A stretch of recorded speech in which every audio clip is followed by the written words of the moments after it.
Llegó, aquí tenemos más invitados llegando. Nicole, Mario, bienvenidos. Bueno, les cuento que la sesión de hoy día va a ser bastante especial. Vamos a contar con la transmisión en Facebook. Mientras tanto, les recuerdo que para el óptimo desarrollo del club les vamos a pedir mantener sus micrófonos silenciados, hacer sus preguntas, comentarios, chistes a través del chat y, por su seguridad, evitar abrir links enviados por otros participantes.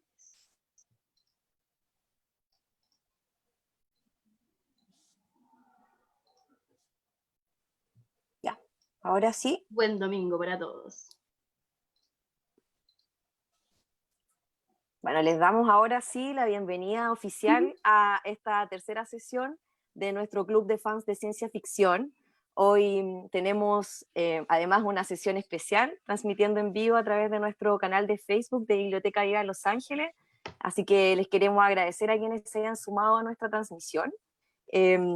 Hoy, como les decía, está con nosotros un invitado para muchos icónico dentro del mundo de las narrativas gráficas y la ilustración. Accedió a estar con nosotros también porque, bueno, es parte de un circuito, ¿cierto?, de creadores e ilustradores chilenos que también han trabajado dentro de nuestra biblioteca. Por ejemplo, estoy hablando de Luis Insulza, así que está por ahí, le mandamos un gran abrazo, que nos contó, ¿cierto?, de este gran ilustrador que también pertenece, ¿cierto?, a sus cercanos y que quiso estar con nosotras y en esta ocasión para conversar un poco de su obra, para poder conversar, ¿cierto?, algo sobre su gusto de ciencia ficción, algunas de sus creaciones en esta línea. Así que también les vamos a dar una calurosa bienvenida en este caso a Alan, y bueno, le voy a presentar como corresponde, ¿cierto?, contando un poco de su obra. Alan, qué bueno que estás con nosotras, un gusto saludarte. Hola, mucho gusto y muchas gracias por la invitación, encantado de estar acá. Gracias a ti, Alan. Bueno, también está con nosotras hoy Margaret, que fue quien les dio la bienvenida, ¿cierto? Parte de nuestro equipo de Media Horas. Está también con nosotras Belén en los controles, junto con Fernanda. Quizá ustedes ya también la conocen, han podido compartir con ellas, nos han visto, ¿cierto?, dentro de nuestros videos. Y está con nosotros también todo el equipo de Biblioteca Viva que hace esto posible, junto a muchas otras propuestas de clubes que ustedes quizá han visto a través de Facebook, que han visto, ¿cierto?, dentro de las programaciones de nuestros afiches, en difusión. Bueno, todo lo que ustedes pueden conocer de nuestra biblioteca también se encuentra disponible a través del canal de YouTube, así que ustedes pueden acceder también a las sesiones de este club y de otros clubes a través de esa plataforma. Ahora sí, Alan, te presento como debe ser. Bueno, Alan es un ilustrador y dibujante de cómics chileno, como ya les contaba, ¿cierto?, que actualmente vive en Concepción. Desde pequeño dibujó muchísimo. A los 14 años, cursando primero medio, decidió que su sueño sería dibujar cómics para vivir. Sueño que, gracias a Dios y a su esfuerzo, puede ver realizado ahora. Desde que se decidió hacer esto, ha practicado y estudiado mucho. Estudió diseño gráfico en la Universidad del Biobío para aprender a comunicar ideas mediante imágenes. De ahí en adelante ha trabajado en diversos títulos, principalmente en Estados Unidos y Nueva Zelanda. Algunos de ellos son Star Wars, Terminator, Back to the Future, B-Words, Planet of Nerds, Warden y un largo etcétera. Actualmente vive en Concepción, como ya les decía, ¿cierto?, junto con su esposa Jessica y sus dos hijos que siguen sus pasos en el dibujo, Matilda y Agustín. Jessica, Matilda y Agustín, si nos están viendo por Facebook, les mandamos un cariñoso saludo también. Así que, Alan, cuéntanos un poco de ti. Sabemos que tienes preparado algo que nos quieres mostrar, así que si gustas, puedes ir compartiéndonos. Bienvenido. Bueno, sí, bueno, como les decía, muchas gracias por invitarme. Yo encantado de hablar sobre narrativa gráfica y que es lo que me apasiona y es lo que puedo trabajar.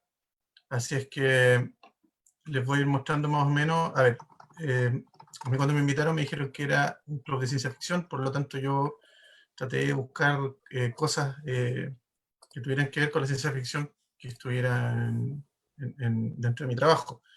Porque como la gente puede ver, los cómics no son solamente superhéroes, sino que hay hartas cosas también adentro, o sea, dentro de sus ramas.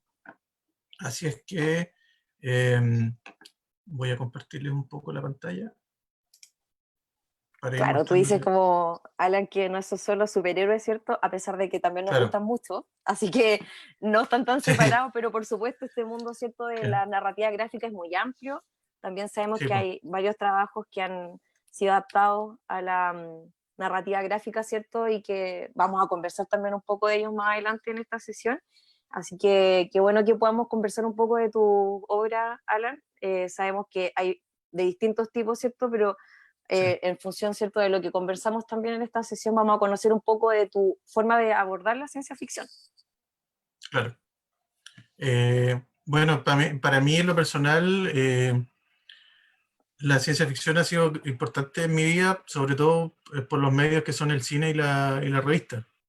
Yo cuando chico vi mucha película, era fan de Star Wars y eso fue como una de las cosas que más me marcó de pequeño, ¿no? Entonces, eh, ha sido, gracias a Dios, ha sido como un círculo en que he podido trabajar en esos medios, o sea, en esas franquicias que de chico me llenaron mucho. Entonces, para mí como profesional ha sido importante, pero como fan también. Porque yo también soy fan de los cómics y colecciono y veo las películas y todo el cuento. Entonces, no sé si pueden ver la pantalla, estoy viendo unos archivos. Sí, Eh, la podemos ver bien. claro, entonces, cuando yo empecé con esto, hice algunos cómics independientes, pero después me decidí a postular a las grandes editoriales y este fue uno de los primeros trabajos que hice con Dark Horse, que fue lo de Star Wars, que como les decía, yo soy fan de Star Wars también, entonces haber trabajado en la franquicia de Star Wars, era la época que Dark Horse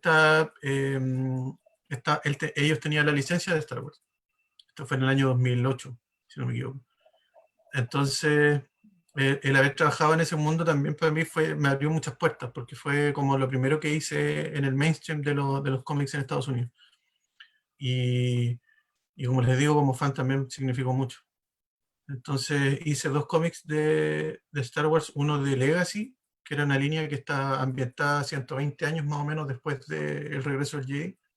Esto fue mucho antes de que se hiciera el episodio 7, 8 y 9. Y,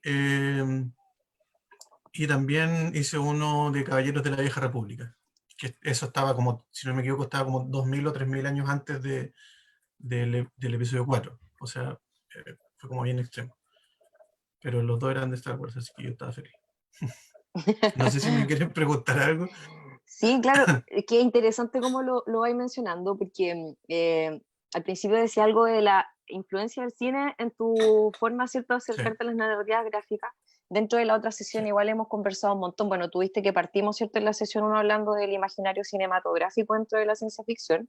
Entonces claro. también durante este avance de ir conversando sobre por qué nos gusta, ir conociendo, ¿cierto?, distintas obras, también nos hemos ido dando cuenta de que la influencia en el imaginario visual es súper fuerte. Entonces tú has sido una Sí, precuela, por ejemplo, 2000 años antes de la historia que sí, conocemos habitualmente. Ahí, ¿cómo exacto. lo hacéis como para poder absorber desde el gusto, ¿cierto? Y desde esta posibilidad de trabajar como dentro de un área donde eras fans al inicio, Sí, po, eh, proponiendo una visión estética, porque claro, el mundo de la narrativa gráfica involucra muchos aspectos simbólicos y de construcción de imagen que van dando cuenta de cierto universo y una atmósfera que está relacionada con la obra, indistinto de cuál sea, ¿cierto? Bueno, en este caso en sí. particular con la ciencia ficción, además, tiene toda esta mirada, ¿cierto?, que está mucho más allá de algunos parámetros de lo real, digamos. ¿Cómo te vas a ir relacionando con eso? ¿Cómo te influís con eso? Mira, para mí fue súper rico porque, bueno, aparte que yo soy fan de Star Wars, el tema era que la editorial fue súper considerada conmigo por el hecho de que me enviaron ejemplares que eran los previos a los que ya estaban publicados. Entonces, como para que yo me fuera empapando más o menos de cómo eran las naves, porque son totalmente diferentes a las naves que salen en las películas. Entonces, tenía que tener como cierto conocimiento de cómo eran las naves, los trajes, porque se supone que aquí hay una continuidad que no se puede perder. Los personajes. Lo bueno sí que yo también tuve como, me pude dar ciertas licencias y pude, no sé, por ejemplo, había un personaje que era muy importante y me dijeron ese, invéntalo tú, entonces yo lo creé, yo creé el aspecto del personaje, y lo bueno fue que después de que terminó mi trabajo acá, el personaje que está ahí, a ver si se puede, ese personaje que está de barba, se supone que yo inventé la parte gráfica de ese personaje. Entonces, lo bueno fue que después de esto siguieron otros dibujantes con las revistas de Star Wars, siguieron otros y tuvieron que dibujar el personaje que yo inventé, entonces fue como súper rico ver eso, como ver otras manos haciendo lo que yo estaba haciendo. Pero como te decía, lo bueno que tiene la editorial es que es súper, o sea, son súper profesionales para trabajar. Entonces, no dan pie a que tú te pierdas. Y yo recuerdo que me hicieron una corrección por una nave, creo. Que era una nave que, que tenía cola y yo no le había hecho la cola, algo así. Pero fue una cosa mínima. Pero el resto me dieron libertad creativa, pero siempre dentro de los márgenes de la continuidad que ellos tienen. Claro. O sea, bueno, para quienes no conocen, ¿cierto? El espacio del universo Star Wars, también les contamos que en la primera sesión conversamos un poco esto, ¿cierto? De cómo se va complementando con la posibilidad de unir, en este caso, la creación gráfica, que es el equipo al que tú perteneciste, ¿cierto, Alan? Que por lo visto Claro. y lo que vamos conversando tienen una muy buena formación dentro de la continuidad, de montaje, ¿cierto? De todo lo que está involucrado dentro de la creación de personajes, atmósfera, inclusive Sí, de naves, y que por supuesto es lo que exacto. va demostrando de alguna forma el espacio, ¿cierto?, de la calidad de la producción final. Tengamos que Sí. el universo de la narrativa gráfica es bastante amplio, como ya hemos visto, pero Mm, también el espacio de la editorial, en donde se mueve la producción de narrativa gráfica, tiene sus propias particularidades, sobre todo en el sí. caso de las creaciones colectivas. Me imagino que ahí, Alan, debe haber sido también un desafío comenzar tú a hacer la continuidad de lo que tenías que empezar a profundizar. Así Sí. que es interesante ir conociendo eso. También, en paréntesis, les recordamos que quienes quieran ir dejando sus preguntas lo pueden ir haciendo, ¿cierto?, en el chat, porque aquí ya tenemos una observación de Nicole Alan diciendo que el universo expandido, ¿cierto?, es gigante de Star Wars, así que ha sido un gran Sí. trabajo desde su observación. Gracias, Nicole, Sí. por tu aporte ahí. Cuéntanos un poquito más de esa posibilidad de trabajar colectivo, porque nos dijiste que habías partido un poco con la edición, bueno, con el espacio editorial independiente y que diste un salto, y por Claro. supuesto que influyó Sí. en tu obra. Sí, lo que pasa es que yo cuando empecé a dibujar cómics, claro, empecé con editoriales más independientes. En el intertanto estuve haciendo clases de diseño. Yo soy diseñador gráfico de profesión. Entonces estuve haciendo clases de diseño y las clases igual no me llenaban mucho y tampoco me daban tiempo como para hacer cómics, que era lo que yo quería hacer en realidad. Entonces me pegué el salto, dije en ese tiempo trabajaba en Duoc y en el IPP acá en Concepción. Entonces dije que no quería hacer más clases y empecé a mandar portafolio, y Dark Horse fue el que me contactó y me dio este trabajo de Star Wars. Bueno, y después de Star Wars, mostré mi portafolio a una editorial que se llama IDW, que igual es súper grande en Estados Unidos, que también manejan franquicias de películas. En este momento, por ejemplo, ellos tienen las Tortugas Ninja, los Transformers y Joe, y ellos me ofrecieron que fue la que sería mi primera serie en mainstream, que es una serie completa, que es una serie que hice de Terminator, que fue una precuela a la película Salvation, que salió el 2008 o 2009, si no me equivoco. Entonces la idea de este cómic era hacer una historia que estuviera ambientada un año antes de los eventos de Terminator Salvation, que si no me equivoco estaba ambientada en 2029 o 2028 por ahí. Entonces, para mí también fue como otro sueño cumplido, porque yo también soy fan de Terminator, como les decía, de todo lo que es ciencia ficción de los años 80. Volver al futuro, Terminator, Robocop, todo eso.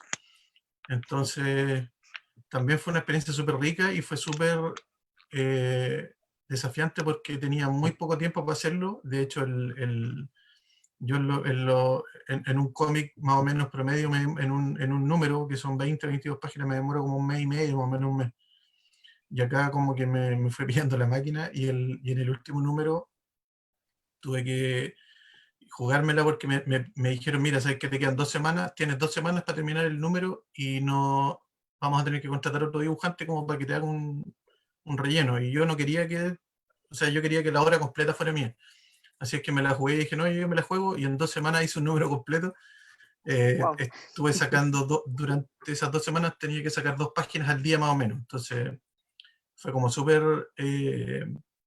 estresante, fue rico, pero a la vez también me enseñó a programarme un poco más con los tiempos, entonces ahora como soy como súper obsesivo con, con el tema de programarme con los tiempos, cuánto tiempo tengo para hacer este número, entonces tengo que hacer, no sé, pues, tantas páginas a la semana y cosas así, entonces eso me ayudó, como les digo, a programarme un poco más, pero fue rico porque la experiencia me enseñó como eh, más in situ de cómo se trabaja en equipo y cómo se trabaja con plazos definidos, que es súper importante a la hora de trabajar en narrativa gráfica, cumplir con los plazos.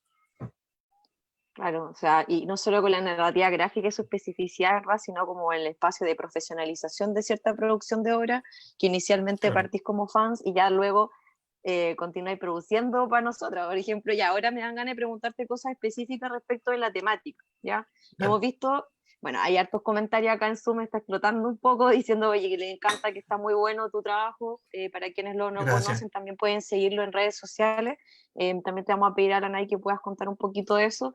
Pero ya Sí, po, entrando un poco en la temática, bueno, tú decías que te gustaba mucho la ciencia ficción, ¿cierto? Mencionaste Star sí. Wars, mencionaste, bueno, tu trabajo con Terminator. ¿Tienes alguna predilección? ¿Puedo preguntarte esto ahora? Porque, claro, el universo Terminator, el universo Star Wars tienen cosas en común y varias disímiles.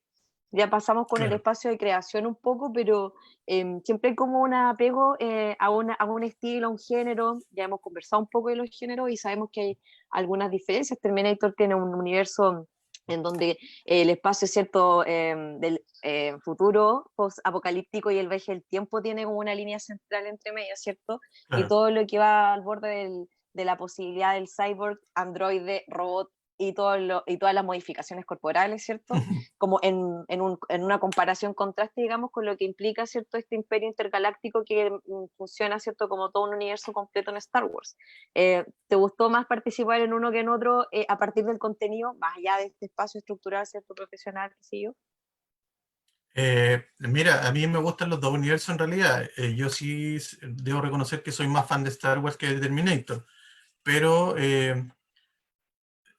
estos dos cómics fueron importantes para mí, Star Wars, porque como fan fue muy, muy importante y lo de Terminator fue como más serio para mí. O sea, fue como ya, hay que trabajar, hay que hacer esto. eh, para mí fue una labor de amor-odio el tema de Terminator, porque yo en ese tiempo tampoco manejaba ciertos códigos de cosas que hacen que uno como dibujante pueda hacer un poco más rápido en la producción. Entonces, por ejemplo, tenía que dibujar los robots completos, de repente con todos sus cables y todo, y cosas así. Y en intentar un robot de Terminator me demoraba casi lo mismo que me demoraba en el resto de la página. Entonces, eso también fue como súper estresante, pero en buen sentido. O sea, era un estrés que no hubiera cambiado por nada en ese momento.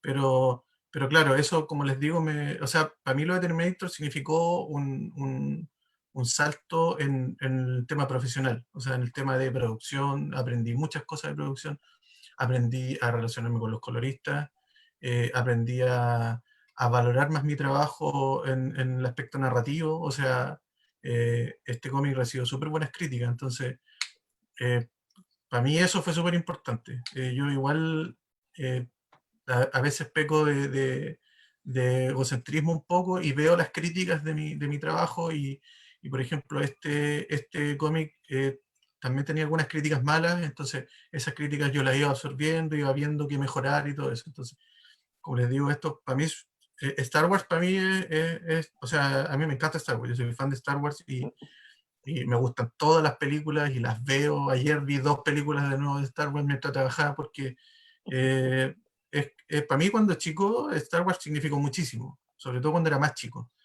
Entonces lo de Terminator lo descubrí, claro, un poco más grande, un poco más, ya tendría que estar en la enseñanza media cuando descubrí Terminator. Claro. Entonces, eh, claro, pues, también es importante, como le digo, Robocop, Terminator, Volver al Futuro, eh, Star Wars. Entonces, eso para mí fue importante lo de Star Wars en el aspecto más que profesional, fue lo de fan. O sea, yo como que me la jugué y tuve cierta libertad. Pero con Terminator profesionalmente yo creo que pegué un salto más grande. En lo personal, o sea, yo Claro. como que aterricé más con lo de Terminator. Bueno, igual vemos tu hermoso fondo en donde estás. Podemos ver también alguna parte de tu colección, así que nos damos cuenta de tu amor por Star Wars. Probablemente Sí. muchos de quienes nos están acompañando hasta ahora también lo comparten. Así que si alguno de ustedes quiere ir dejando algún comentario, también lo puede hacer a partir de, no sé, alguna pregunta, alguna hipótesis de, bueno, de fan también respecto al universo Star Wars de lo que se viene. Y en relación a lo que tú también mencionabas y con respecto a profesionalizarte en el uso de las técnicas. Sabemos que Claro, la ilustración al principio funciona muy bien el hecho a mano, ¿verdad? ¿Cómo te sí. fuiste luego desarrollando con las tecnologías que aplicaste dentro de tu obra? Porque entiendo que también hay uso, ¿cierto?, de distintos programas, tú vas desarrollando ciertas sistematizaciones que te permiten digitalizar ciertos contenidos que antes quizás Sí. hacíais más a mano, trabajáis más como con pizarra, ¿cierto?, que va conectada directo y puedes ir trabajando el color, la forma, etcétera. Cuéntanos cómo fue un poco eso, o cómo es ahora quizás el uso de esas tecnologías dentro de tu propia creación. Mira, yo cuando empecé a trabajar, yo hacía todo a mano, o sea, todavía lo hago a mano, es como un tecnicismo bien raro, porque yo ahora, claro, lo hago digital, pero también dibujo con la mano, o sea, no es que lo hago con los pies, sino que... Entonces, el tema es que, claro, antes mi formato era análogo, porque yo, claro, hace 20 años más o menos, siempre he trabajado, o más, siempre he trabajado con Wacom, pero antes yo lo dejaba como para el tema del color. Con una tableta digitalizadora, yo el tema del color lo hacía con tableta. Pero todo lo que es, todo, por ejemplo, todas estas páginas de Terminator son todas hechas a mano, o sea, digamos, en papel, análogo. De Análogo, hecho, claro. tengo algunos originales todavía, claro. Entonces, eh, eso cambió. Yo creo que ya llevaba como 4 o 5 años más o menos, sí, como 3 o 4 años, trabajando ¿cómo se llama? Con papel, trabajando profesionalmente, porque antes llevaba mucho más años en la parte independiente de los cómics en Estados Unidos. Entonces, siempre trabajé con papel y era un poco reacio a la parte digital porque pensaba yo en mi ignorancia que no iba a ser tan fluido el trabajo digital. Entonces me acuerdo que una vez fui a la casa de un amigo de Santiago que también es dibujante, que se llama Gonzalo Martínez, que es un dibujante súper conocido aquí en Chile, el dibujante de Mocharic, y él tenía una tableta. Él me había contado que tenía una tableta y que trabajaba digital y trabajaba en un programa que se llamaba, en ese tiempo se llamaba Manga Studio. Así que yo llegué, en una fui a visitarlo y me dijo, ¿queréis conocer la tableta? Ya, pues, y estaba ahí y me dijo, ¿queréis probarla ya? Y la probé, hice un dibujo y quedé encantado. Entonces, ahí descubrí que la parte digital tampoco, si uno no quiere, eh, no se transforma en algo sintético, que eso era lo que a mí me daba miedo, que yo no quería que mis dibujos fueran, eh, que se notaran que estaban en hechos digitales o exagerar un poco la parte digital o que la parte digital o la parte entre comillas fácil le ganara a lo análogo, eso era lo que yo no quería. Entonces me encanté con la pantalla, me compré un al tiro y me di cuenta trabajando que uno puede ir, como les decía, haciendo lo mismo que uno hace en la parte, al menos yo lo uso así, o sea, yo lo mismo que hago análogo lo hago en la parte digital. Yo desde el 2011 más o menos, 2012 trabajo en digital, no exclusivamente, porque a veces me piden páginas en papel, entonces las hago en papel, y la idea mía es que no se note la diferencia entre la página digital y la página papel. Y al parecer no se nota. O sea, al parecer hay gente que, por ejemplo, más adelante vamos a ver unas páginas de viewers, y mi editor no tenía idea que yo trabajaba en digital. Él pensaba que yo le mandaba las páginas, o sea, que yo escaneaba las páginas, claro. Esa es la gracia que tiene lo digital, que uno no tiene que estar escaneando, no tiene que estar digitalizando, limpiando las páginas, todo el cuento, sino que uno aprieta entre comillas, aprieta un botón y la página sale, al terminarla sale, uno la exporta como TIFF, por ejemplo, y sale como TIFF, que es mucho más fácil. Entonces, mi editor me empezó a pedir, en ese tiempo yo me acuerdo, me empezó a pedir originales, me decía, oye, véndeme este original, véndeme. Pucha, le decía, yo no lo tengo porque no, no existe el papel de esa página, o sea, no está en original. Y ahí me dijo, oye, ¿trabajáis digital? Sí, oh, qué bueno, no se notaba y todo. Entonces, esa era la idea mía, o sea, tratar, claro, en lo digital mejora mucho el tema de la producción, hace que sea mucho más rápida. No que uno dibuje más rápido, sino que, no sé, por ejemplo, rellenar un negro ya no es la lata de estar pintando con la tinta, sino que con el balde uno lo rellena. Pero uno decide dónde va ese negro o dónde van las tintas y cosas así. O sea, no es que uno dibuje mejor, pero como les digo, facilita mucho más los tiempos, facilita mucho más el uso de la imagen y hace que uno se vuelva más rápido en la producción. Entonces yo antes me demoraba, no sé, por decir un mes y medio en hacer un número, ahora me puedo demorar un mes o un mes y una semana. Entonces esa semana que me ahorro me sirve como para hacer otros trabajos, hacer otras cosas, cosas Claro. personales, por ejemplo. Entonces No, es rico dibujar en digital, no es obligación dibujar en digital. Hay muchos chicos que se quieren dedicar a esto y que piensan que se tienen que comprar la última tableta o la tableta más cara para dibujar mejor, y no es así. Yo aprendí a dibujar en papel primero y después, por un tema de producción, empecé a dibujar digital, pero no es obligación dibujar en digital. claro, Eso. bueno, aquí justamente Alan Naomi te preguntaba con qué tipo de pantalla recomiendas para empezar, ¿cierto? ¿Será alguno de tus universos también iniciales que quisiste como explorar con alguna primero, con otra? Y también nos preguntan qué piensas del universo expandido desde la compra de la franquicia de Star Wars por Disney. Y tenemos dos preguntas que nos hacen, ¿cierto? A través de Zoom, nuestros integrantes estables del club de fans de ciencia ficción. A ver, la primera, ¿qué tableta utiliza? O sea, ¿qué tableta? Yo empecé con una Cintiq, con una 12. O sea, a mí lo que me incomodaba era tener que estar mirando la pantalla y no estar mirando donde yo estaba dibujando, no estar mirando el lápiz. Entonces, la primera que usé fue una Cintiq, que era una pantalla donde uno dibujaba. Y que es del mismo tipo de la que uso hasta ahora. Eh, yo recomiendo algo que sea cómodo para uno nomás. Conozco dibujantes muy exitosos que trabajan con una Intuos, que es una tablet donde uno mira la pantalla y no mira el lápiz. Entonces al final va a depender de cada uno. También hay muchos dibujantes que lo hacen sobre papel, entonces es lo que a uno más le acomode. Lo que sí recomiendo es ir probando antes. Y ojalá probando, yo ya había probado las tabletas, bueno, de hecho todavía tengo esa tableta, las tabletas donde uno mira la pantalla y no mira la superficie donde está dibujando. Entonces, yo sabía que no me gustaba mucho, no me acomodaba mucho trabajar en eso, pero es cosa de probar. Está el iPad también, que también uno puede dibujar ahí y es muy versátil. Eh, es cosa de ir probando. No puedo recomendar una u otra. Lo bueno sí que ahora las tecnologías están súper están como súper niveladas las tecnologías, entonces ya no es necesario comprarse la última Wacom más cara, sino que uno se puede comprar una de otra marca y la tecnología es casi la misma. Así que es cosa de ir probando nomás. No me inclino por ninguna. Y la otra pregunta era lo de Star Wars, ¿qué me parecía la compra de Disney? ¿Sí?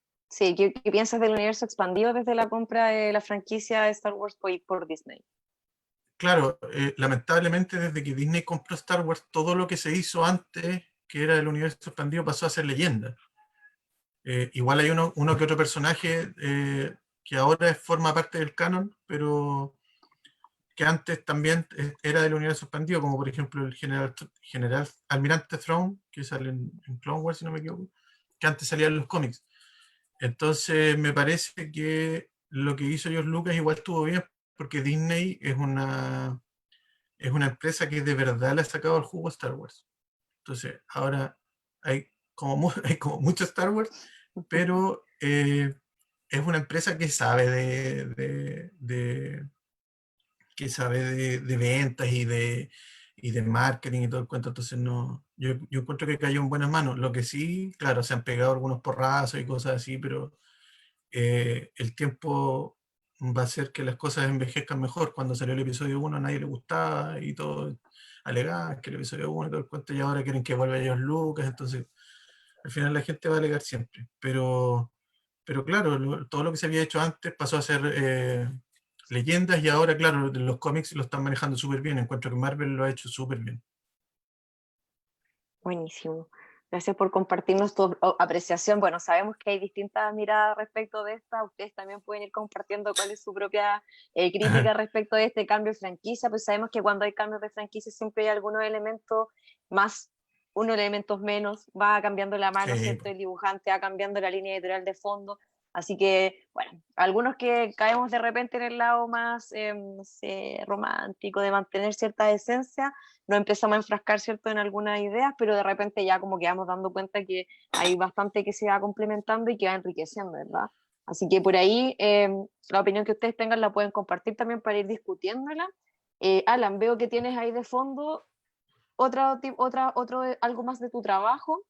Por mientras sí. también te dejo la pregunta, ya que la mencionaste antes también respecto de cómo vas dibujando la robótica y todo, dentro de la creación del imaginario de tus personajes, si quieres ir contándonos también un poco de tus referentes mientras vamos revisando, ideal, porque así también vamos nosotros sabiendo y de dónde sale ese espacio, ¿cierto?, de tanta conexión que se va dando cuando tenemos al dibujante que va expresando este guión de fondo, ¿cierto?, que se mueve no sé, en un escenario X de ciencia ficción y que ya luego toma cuerpo en una imagen. Sabemos que hay una diferencia sustancial respecto de cómo nosotros, al encontrarnos desde lo literario, vamos generando nuestras propias representaciones, ¿cierto?, mentales, Claro. y cómo eso se va desarrollando próximamente como imagen mental, pero la parte del cruce, ¿cierto?, de ese imaginario al papel y al dibujo tiene también su referente. Hay estudios, hay espacio de influencia. Cuéntanos un poquito de eso mientras vamos revisando algo más de tu trabajo, si te parece bien. Mira, justamente en este caso, que fue lo que hice después de, una de las cosas que hice después de Terminator,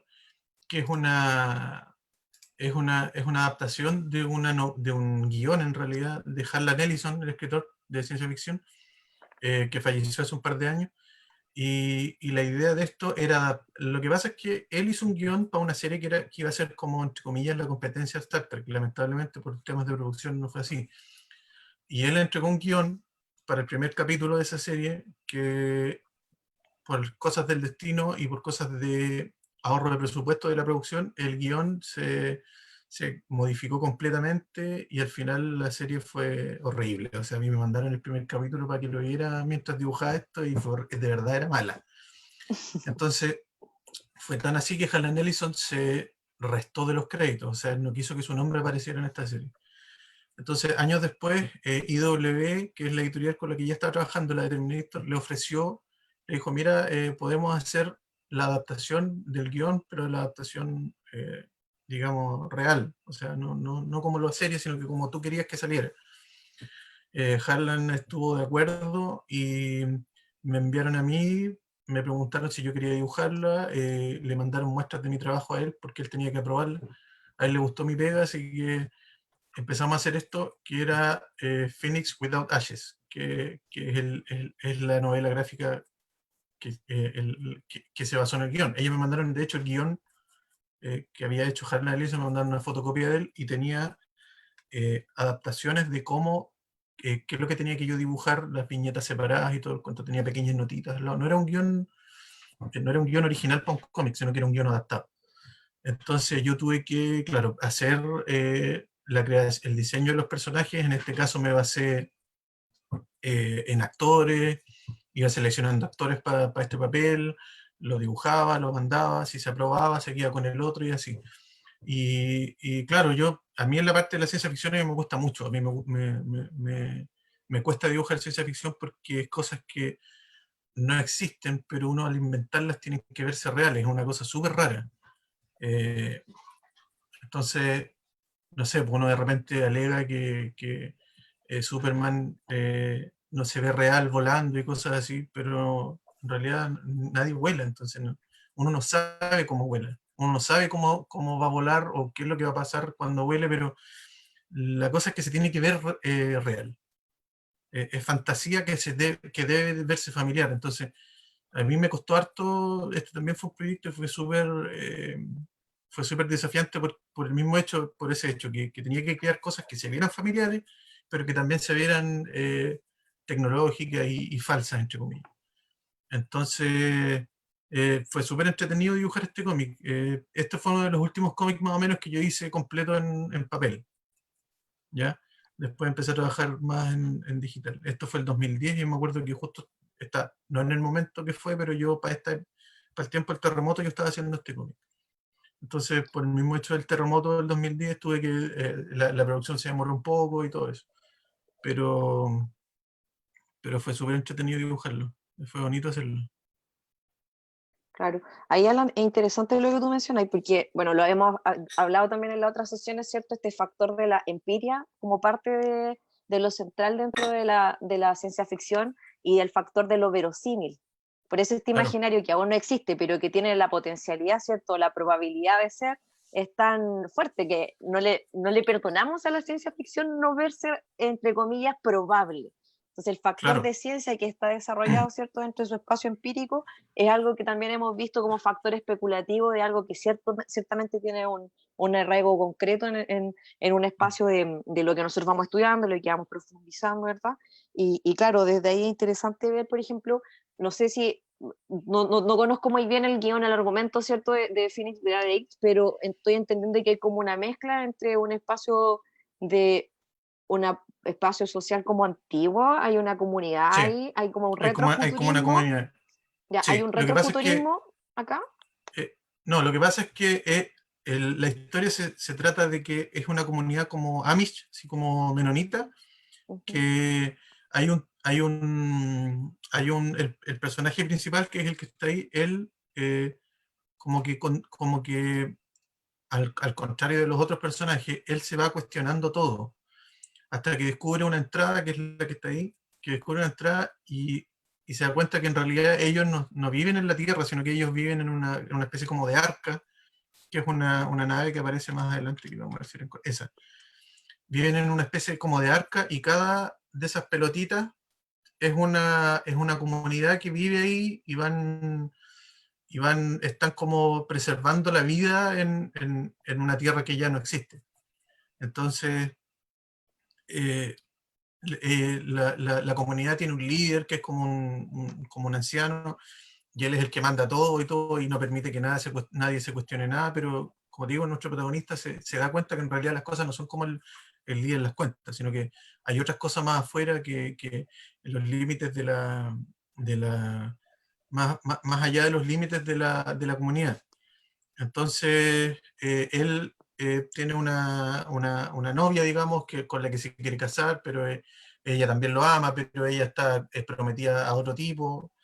Entonces él le dice a ella, mira, sabes que esto no, hay muchas cosas más allá, más afuera, no es solo lo que vemos acá, sino que hay cosas más afuera.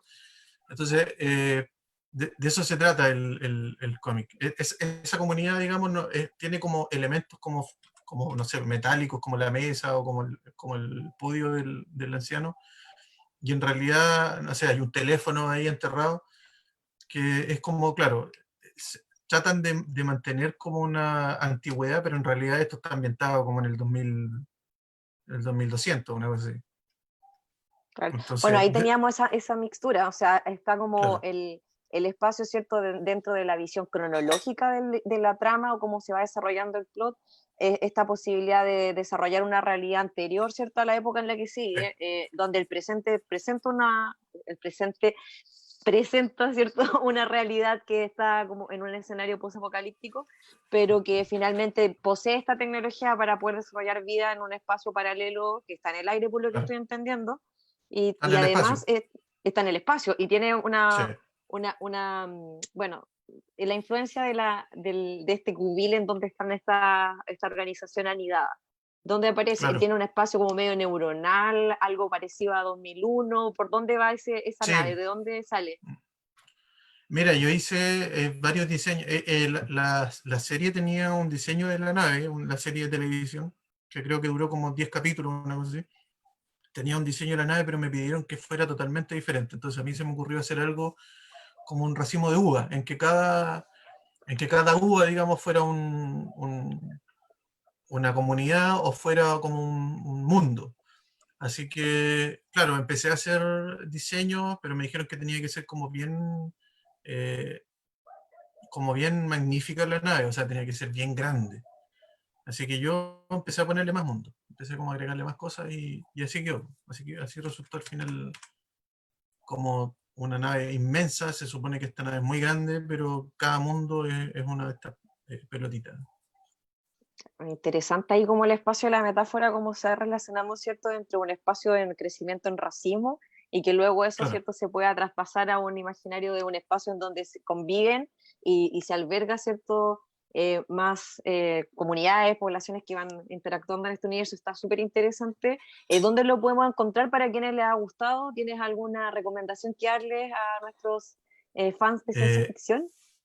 Mira, este cómic lamentablemente nunca lo he visto en español. No tengo Ah. idea si es que está en español. Puede que esté, yo no tengo idea. Eh, Pucha, yo tengo algunas, me quedan algunas copias de una versión que está, si no me equivoco, firmada por Harlan Ellison y por mí, porque hubo una edición especial, creo que eran como 500 ejemplares, donde me mandaron a mí las páginas que yo tenía que firmar, me mandaron un lote, me acuerdo, estuve como 2 días firmando, y de ahí esas páginas se iban a cada libro. Eh, y tengo algunas, creo que me quedan. Entonces yo siempre en convenciones, siempre, lamentablemente ahora no vamos a tener que esperar un rato, pero digital yo creo que igual se puede pedir. No sé si estará en Comixology, y en Comixology hay muchos cómics digitales, hay mucho de lo que yo he hecho en formato digital, así que no sé si estarán, pero como te digo, este cómic yo en español no lo he visto nunca, o en otro Buenísimo. idioma. Bueno, hay algunas cosas que se nos complican un poco más en este contexto, pero hay otras buenas, que es poder Sí. conversar contigo en este espacio, Alan. Así que genial que ir navegando un poco entre los referentes, ¿cierto? Ir viendo cómo esto luego se manifiesta dentro de la ilustración. Vemos también el uso del color, ¿cierto? La forma, algunos elementos A todo también que esto, ya hemos conversado antes, ¿sí? a propósito de color, el color de este cómic lo hizo otro chileno que es Cote Carvajal. Él hizo el color de este cómic. A Cote lo conocemos, ¿cierto?, por la colaboración que hizo también con Luis en una de nuestras novelas gráficas que también está Sí, disponible en biblioteca y que cuando abramos ustedes pueden pedir en los archivos del exacto. Cardenal. Así Exacto, que exactamente. para quienes gusten de las narrativas gráficas también lo van a poder encontrar de vuelta. Te mandamos un saludo a Cote también, que estuvo presente el año Sí, un pasado saludo para el Cote. virtualmente con nosotras en la presentación de este gran libro que cuenta, ¿cierto?, sobre las historias del cardenal Raúl Silva Enríquez. Así que eso es como entre otros avisos. Así que vamos complementando también este espacio, ¿cierto?, de lo que puede ser ir conociendo un poco de las tramas, algo de los tópicos que ya hemos visto, ¿cierto?, desde la visión cronológica, el futurismo, retrofuturismo, ir viendo acá cómo también las óperas espaciales, desde una forma, ¿cierto?, la hemos abordado con Star Wars, conociendo el trabajo de Alan, también el espacio, ¿cierto?, de los tópicos que están alrededor de Robocop y todo lo que está, ¿cierto?, dentro del mundo y el submundo del cyborg, android y todo lo que vamos viendo desde la robótica. Pasamos también por conversar un poco de la obra, ¿cierto?, de Phoenix Without Age, que parece que convergen varios elementos al mismo tiempo y que es muy, muy, muy presente el espacio de la crítica social de fondo, ¿cierto?, este lugar de la existencia y la pregunta por la existencia que nos plantea muy, muy profundamente la ciencia ficción, ¿cierto? Es una de los géneros que ya habíamos conversado también, que nos interpela mayoritariamente a esta pregunta un poco más política de posicionamiento de la realidad, y bueno, por eso también nos gusta la ciencia ficción y cómo se va mostrando. Alan, ¿qué es lo que estamos viendo acá? Cuéntanos. Esto fue un cómic que hice después en el año 2012, si no me equivoco, así, que es para una editorial independiente de Nueva Zelanda. Ellos querían hacer un cómic de superhéroes, me contactaron y me pidieron que hiciera una prueba porque ellos querían hacer un cómic de superhéroes que es muy raro.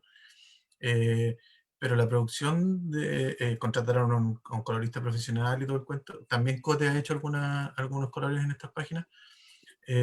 Y la trama se trata de que es un superhéroe, pero en realidad es una cárcel, por eso se llama Warden. Warden es alcaide en inglés. Entonces, Warden, claro, la gracia del cómic es que hay una familia que son como los malos en este cómic, que son ellos, que son como una especie como de los increíbles, pero son todos malos. Entonces, Warden se supone que mata al papá de los increíbles, de esta familia, pero en realidad es una cárcel, Warden es una cárcel del papá, entonces el que está dentro del traje, del cuerpo, digamos, es el papá de la familia. y esa familia lucha contra Warden y quieren matarlo y todo el cuento. Entonces, súper entretenida. Es una historia que tiene muchos matices, tiene humor negro, tiene ciencia ficción. Y con ellos estoy trabajando ya desde el año 2011, 2012 más o menos. Trabajo con ellos interrumpidamente. Cuando de repente me aparece un proyecto en Estados Unidos, yo les aviso, les digo, ¿saben qué? Voy a hacer este proyecto. Lamentablemente hace como 2 años más o menos no he podido retomar Warden. Quizás ahora lo retome, pero claro, es súper entretenido este cómic porque como les digo, también yo he visto mi evolución desde que empecé a hacer Warden hasta que he terminado. Yo debo llevar unas 200 páginas más o menos con este cómic. Y, y es un cómic, claro, que es de superhéroes, pero un superhéroe como poco convencional. Esa es la gracia de este. Tiene mucho humor negro, tiene mucho, eh, no sé si horror podríamos decir, pero tiene como varios temas que se van tocando, que son temas que en un cómic de tradicional de superhéroes es difícil verlo. Así que no, estoy súper contento con este trabajo.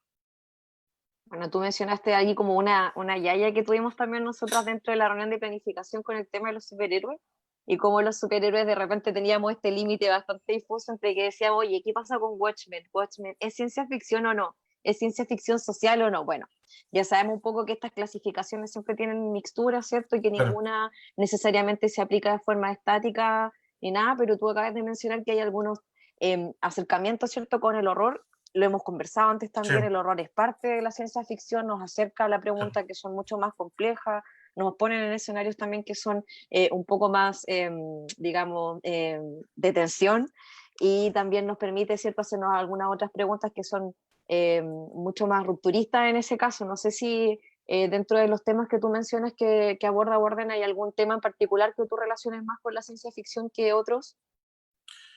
Claro, o sea, para mí ciencia ficción es, no sé si estoy mal, a lo mejor estoy mal y me van a tirar la oreja, pero para mí ciencia ficción es todo eso que aborda cosas que todavía no existen o nunca van a existir. Entonces, robots no se han perfeccionado todavía tanto como hay en Warden, barcos voladores tampoco hay. Entonces, son varios temas que se van tocando que uno hace ficción con eso. O sea, eh, uno, no sé, lo que hacía Stan Lee con los superhéroes era que inventaba cosas, no sé, pues, arañas radioactivas, a lo mejor si te pican no te vas a transformar en hombre araña, a lo mejor te vas a morir, ¿cachai? Pero tú vas creando como historias a partir de eso, de ficcionar un poco con la ciencia, que para mí es eso. O sea, cosas que todavía no se inventan o nunca se van a inventar, pero a lo mejor si uno sueña un poco en que un superhéroe puede volar o que se pueden tirar rayos de plasma, por ejemplo, y cosas así, uno puede crear historias a partir de eso y ese universo se puede cohesionar un poco y se pueden hacer como un poco más regulares. Entonces, claro, para mí los superhéroes son, o sea, Watchmen por lo menos sí es ciencia ficción para mí porque toca temas que son imposibles en la vida real. Y eso para mí es ciencia ficción. Claro, o sea, bueno, tampoco que estamos ahora con el libro debajo del brazo, Alan, haciéndonos los Claro, académicos de la ciencia ficción y papistas completamente estático y rígido. Al contrario, como es un club de fans, la idea es que podamos discutir respecto de cómo nosotros vamos comprendiendo alguna obra u otra no. Así que también entendiendo que hay algunos conceptos que nos permiten acercarnos a veces de mejor forma a las tramas, o a ir viendo, por ejemplo, ya, esto pertenece al género de ciencia ficción o pertenece más bien a otro tipo de trama que tiene mucho más preponderancia y contiene elementos de un paisaje de ciencia ficción. Entonces ahí claro, de puede repente ser. vamos como un poco aplicando algunas graduaciones sin caer, por supuesto, en ningún papismo con respecto a eso, porque de lo contrario nos pondríamos bastante fome. Así que no es lo ideal, no te preocupes. Lo que sí, estamos de acuerdo, o sea, la presencia de la tecnología, ¿cierto? Y la posibilidad creativa de la tecnología es algo que es muy parte de la ciencia ficción, y en ocasiones también nos pone en aprietos, porque claro, cuando hablamos de ciencia ficción social, por ejemplo, no necesariamente vemos un gran avance tecnológico como lo preponderante dentro de la trama, pero sí vemos, por ejemplo, la posibilidad creativa, ¿cierto?, de estos espacios gigantes de visión autoritaria, ¿cierto?, en donde hay una tecnologización que se basa en el control social o se basa, ¿cierto?, Claro, dentro de los espacios de la panóptica que ya han hablado otros autores por ahí, no le voy a hacer propaganda porque tiene mucha Foucault, pero igual lo menciono. Así que de todas maneras vemos que ahí el dispositivo de control, digamos, no necesariamente se traduce en esta nave voladora que estamos viendo ahora, sino que Claro. se traduce en dispositivos de control social que son mucho más, digamos, menos explícitos dentro de lo concreto de lo material. Así que también desde ahí es interesante lo que vamos conversando. Y bueno, hay hartos comentarios por aquí. Elisa, por ejemplo, nos dice que ella considera que hay harta tecnología de ciencia ficción en Watchmen. Elisa, estoy de acuerdo contigo, por eso es un tema para discutirlo, porque no necesariamente Watchmen es una novela gráfica solo de superhéroes, ¿verdad? Así que es Claro. interesante cómo nos acercamos a él y también vamos complementando un poco con esta comparación. Te pregunté también a partir de lo que nos ibas contando de lo que tenía como trama Warner, que se ve muy interesante. Veo que hay mucho más manejo de color en el contraste que en las otras 3 obras que nos Sí. mostraste antes. Quizás empezaste a explorar un poco más con colores más fuertes, no lo sé, contanos tú un poco esa exploración con el color, porque lo veo diferente, no sé si estoy en lo correcto. En realidad, el color en la mayoría de mis trabajos no lo manejo yo. En este Ujú, caso, si no me equivoco, por ejemplo, esa página es del Cote. El Cote de Carvajal ujú. creo que pintó esa en las últimas páginas. Y claro, Warden ha visto por lo menos unos 3 coloristas más o menos. He trabajado con 3 coloristas y lo bueno que los 3 han sido súper profesionales y súper buenos. Entonces,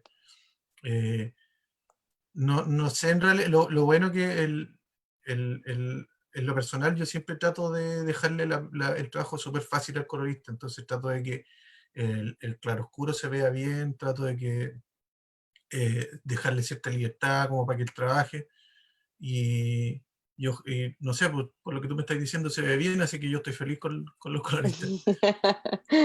Sí. O sea, veo el contraste y por supuesto entiendo que hay un trabajo de equipo detrás que va dejando también su Mm, huella dentro del espacio de ilustración, del espacio del color, ¿cierto? Etcétera. Así que es interesante también ir viendo de qué manera el colorista va persiguiendo un poco la trama y va escogiendo, porque sabemos que el color dentro de la imagen contiene también su propio sentido. Sabemos sí, que los universos metálicos de colores fríos son muy presentes dentro del imaginario de ciencia ficción. Lo hemos visto bastante en el cine, también lo hemos visto en las obras, ¿cierto?, de narrativa gráfica. Hay mucha presencia del negro, mucha sombra. Por lo tanto, también es interesante ver de qué manera el color va dando este espacio, ¿cierto?, de densidad al universo de la ilustración y la narrativa gráfica. Así que, bueno, no sé si quieres mostrarnos algo más, Alan, o vamos pasando también por lo que hemos preparado. Tenemos una selección también para ir compartiéndola y para bueno, preguntarte qué te parece a ti ciertas obras ya, que escogimos como icónicas. Bueno, ya conversamos un poquito de esto, así que podemos volver también después a algunas otras imágenes si gustas, Alan, que quieras sí, compartirnos. Ahora le doy el pase a la Belén para que nos pueda mostrar, ¿cierto? Alguna de las obras que conversamos también en la sesión anterior, porque bueno, como ya te contamos, tuvimos cierto la primera sesión de cine, luego pasamos por la sesión de la literatura de anticipación, ¿verdad? Así que ahora estamos dentro de la sesión número 3 de nuestro club de fans de ciencia ficción junto a Alan Robinson, que está acá. Le agradecemos nuevamente por la amabilidad de acompañarnos y contarnos un poquito de su obra. Y queríamos conversar contigo también, Alan, junto a la Maya, a Belén y a Claudio que están con nosotras, sobre algunas obras icónicas de la ciencia ficción. Así que Belén, si estás por ahí. ¿Sí? ¿Me escucho? Súper. Bueno, ahí está la portada. Dame un segundo. Bueno, aquí está una imagen con la que hemos trabajado harto en otros clubes. No sé si me escuchan bien, ¿sí? Súper. sí, Sí. Estos son algunos de los géneros que veníamos abordando. Recordemos que esta es la tercera sesión. Las primeras dos se trataron de la ciencia ficción en la pantalla. Eso fue abordar un poco la televisión, abordamos el cine, abordamos un poco, nombramos más que abordar el cómics y la ciencia ficción en tanto el manga y el anime, porque ya lo habíamos visto en el club anterior, como decía Cata, harta gente se nos sumó posteriormente a este club. Y aquí vemos algunas categorías como el viaje en el tiempo, el cyberpunk, lo apocalíptico, postapocalíptico, los híbridos, la robótica, la ciencia ficción social y la ópera espacial, pero claro, como dice además la Cata, vimos en muchas obras que estas no eran puristas necesariamente, sino que compartían aspectos de distintas categorías. Entonces, podíamos encontrar una ópera espacial que incluyera robótica, que incluyera viajes en el tiempo y así distintas mezclas. Y a partir de eso, hoy día llegamos a la clasificación, a dos clasificaciones que vamos a trabajar con algunas recomendaciones que tenemos, que son los clásicos y contemporáneos con cara de clásicos y algunas narrativas latinoamericanas y chilenas. ¿Por qué no nos basamos, claro, en estas categorías de las que hablé recién? Es porque nos dimos cuenta de que en el fondo, al igual que en las otras sesiones, este universo es inmenso y creemos que hacer estas recomendaciones y tomarnos de las recomendaciones que nos han dado también los participantes en las otras sesiones era un paso importante para poder ir trabajando lo que eran las narrativas gráficas de ciencia ficción. Claro, gracias Belén por esa intro. Bueno, un poco resumen, síntesis, ¿cierto? Lo que hemos visto y también porque nos la ponía difícil el tiempo. O sea, en las otras sesiones era, oye, pero tenemos 8 clasificaciones, queremos recomendarlas todas y sabemos que hay como 8 más o muchas más. Entonces, por eso dijimos, ok, ¿cuáles son los que consideramos imprescindibles? Y tomamos prestado este título que consideramos muy bueno, que también han ocupado en otros proyectos de la Fundación La Fuente, ¿cierto? El espacio de los clásicos y los contemporáneos con cara de clásicos. Digamos que en este caso no hemos seleccionado por cronología, pero sí, por ejemplo, con la importancia y la relevancia de alguna obra icónica, como por ejemplo El Eternauta.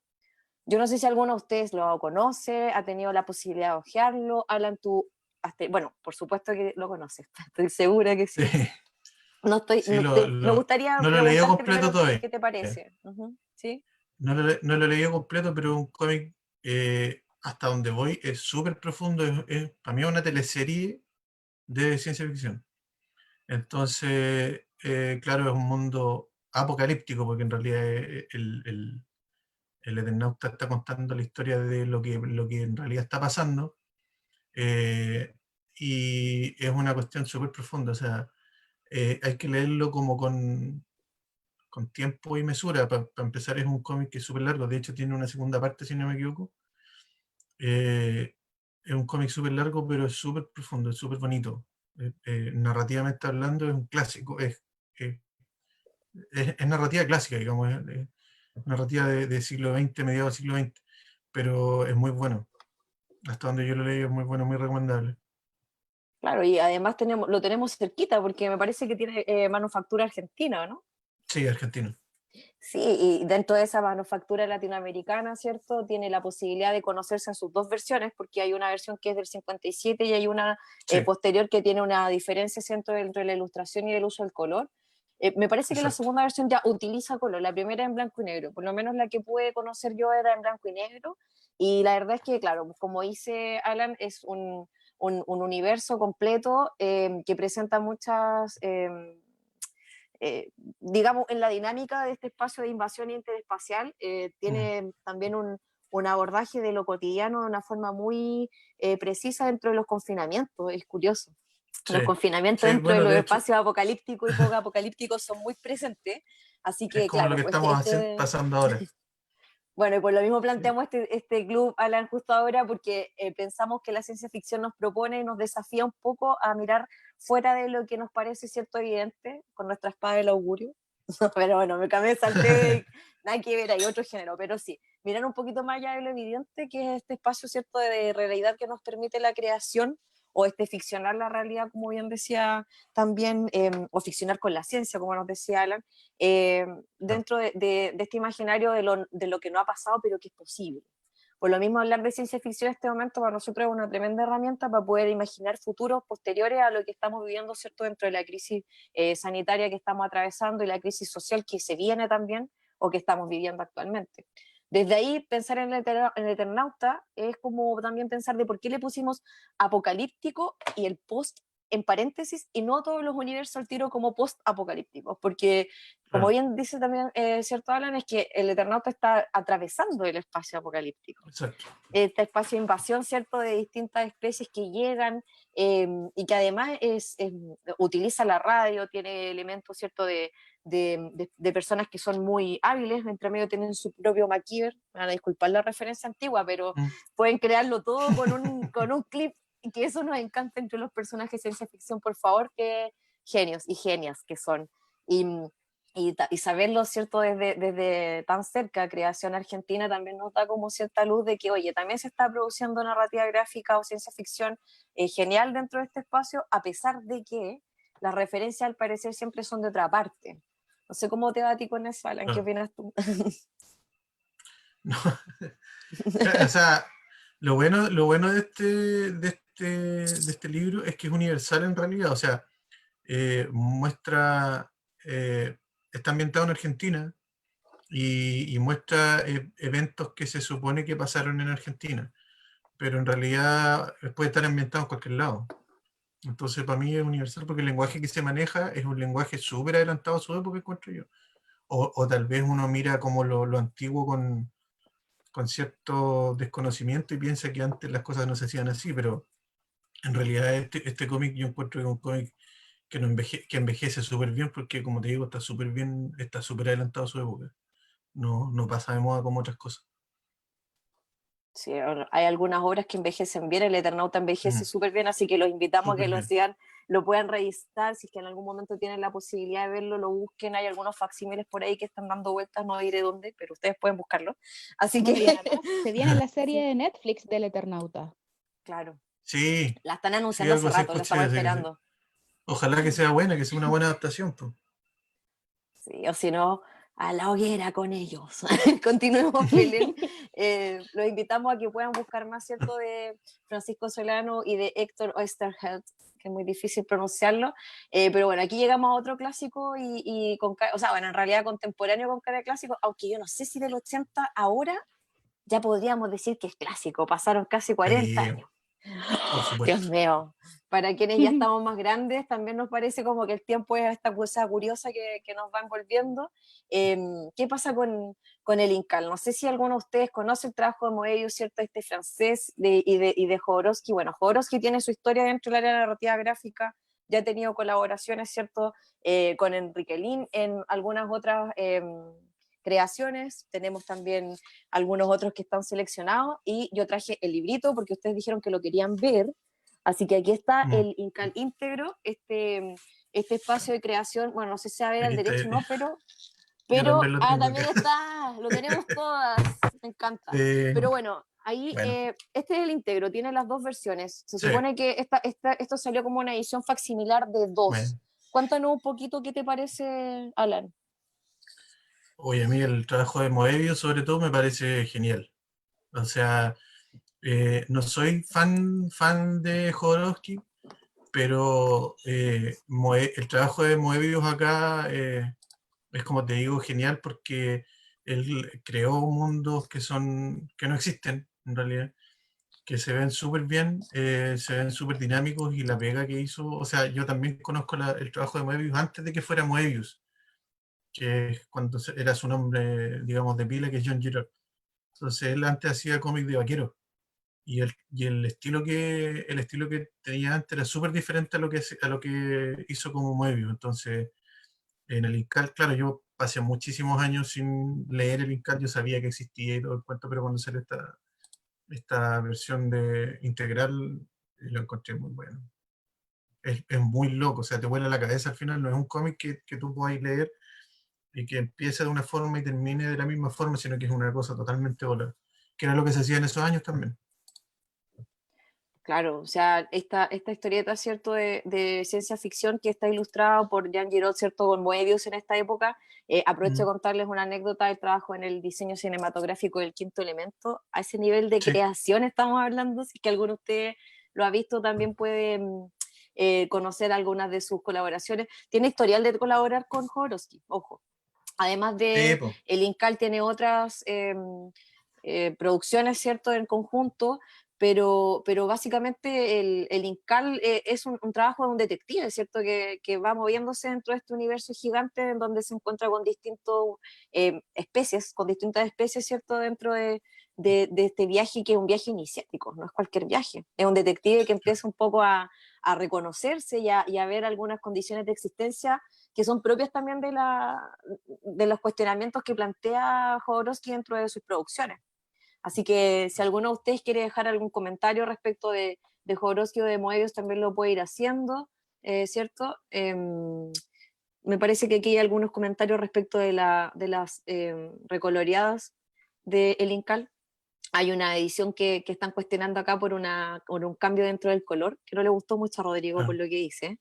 Y bueno, así como, bueno, ya hablamos de que hay distintas visiones respecto de cómo van tomando los equipos su trabajo dentro de la producción de narrativa, pero sí El Incal lo recomendamos un montón, porque ya puede ser o no un espacio de gusto de alguno de sus tópicos en Jodorowsky, pero no podemos dejar de reconocer la calidad del dibujo y el imaginario que muestra Moebius de forma magistral dentro de lo que presenta en esta trama. A nivel personal, ahí me gusta mucho el uso del color que tiene. Estaba muy acostumbrada a que la historieta, ¿cierto? Dentro del cómic o en la narrativa gráfica de ciencia ficción que conocía, tenían una preponderancia mayor del negro y de lo metálico, como dije anteriormente, con un trazo mucho más rudo, y en cambio Moebius hace que todo sea muy suave. Tiene un trazo muy fino, el color es plano en muchas partes, pero le da cierta sensación de sencillez desde lo minimal, que permite que la complejidad de los dibujos a nivel general te da una panorámica que no te abruma.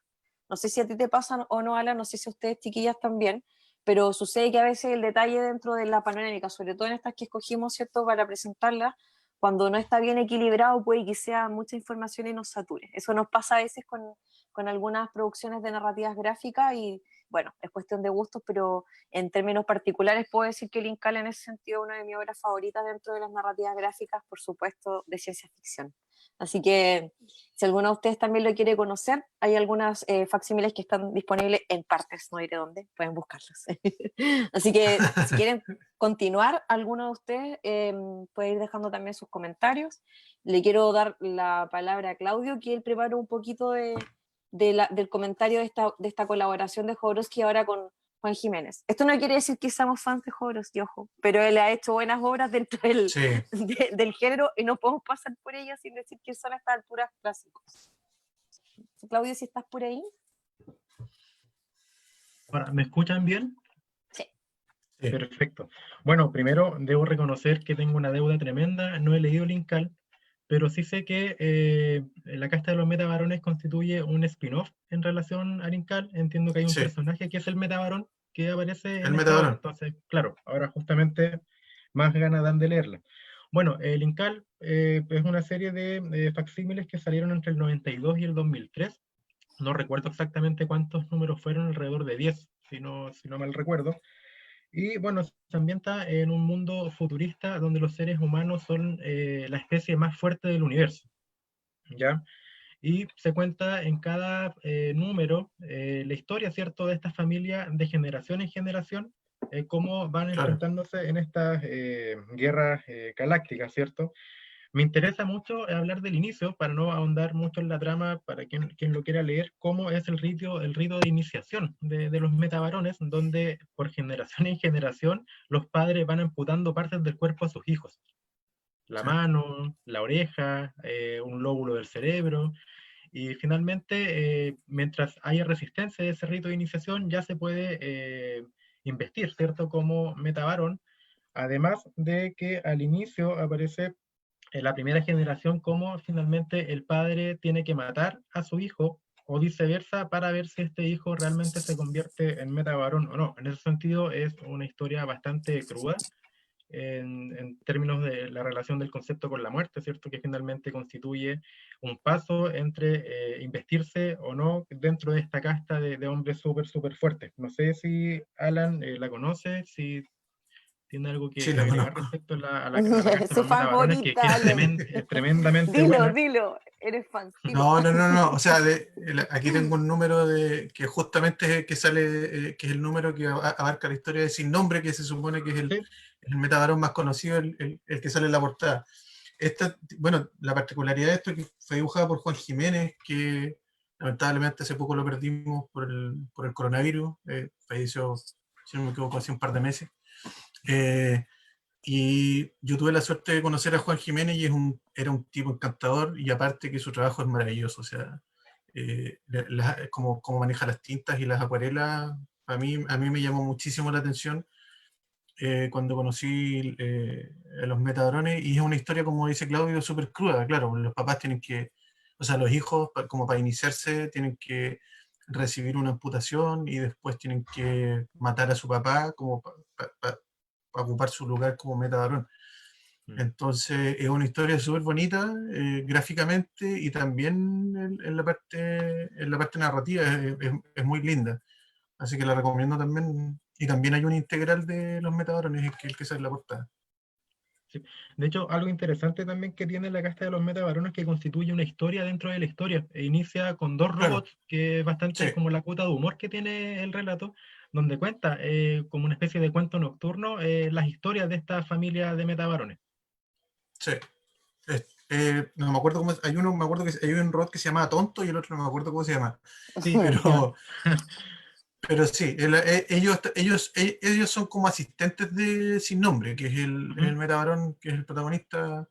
Pero claro, ellos van contando la historia y uno le dice al otro, pero sígueme contando, y van conversando y están contando la historia de las generaciones anteriores de los metabarones. Claro, y empieza cuestionándolas como las consideraba como tonterías. ¿No? De Claro, repente rehusaba un poco el escuchar la historia, pero finalmente se termina enganchando con ella. Bien sí, interesante a es muy propósito de buena la la historia. estructura narrativa que Sí, mencionaba Alan. muy buena, sí. Bueno, y a Claro, nivel tiene la simbólico también, sí. narrativa, tiene el Incal y los metabarones son obras que son del cómic del mercado francés, entonces tiene una narrativa mucho más poética, encuentro yo, como Mm. mucho más reposada que la narrativa, o sea, la antigua narrativa americana, porque ahora la narrativa americana ahora en realidad está como todo mezclado. Entonces, eh, para mí el manga, el mercado europeo, que es el francés el principal, y el americano son los tres principales mercados o principales tendencias en cuanto a narrativa en el mundo, y ahora ya para mí está todo mezclado. Eso es una opinión personal. Pero claro, los metabarones es un clásico dentro del mercado francés.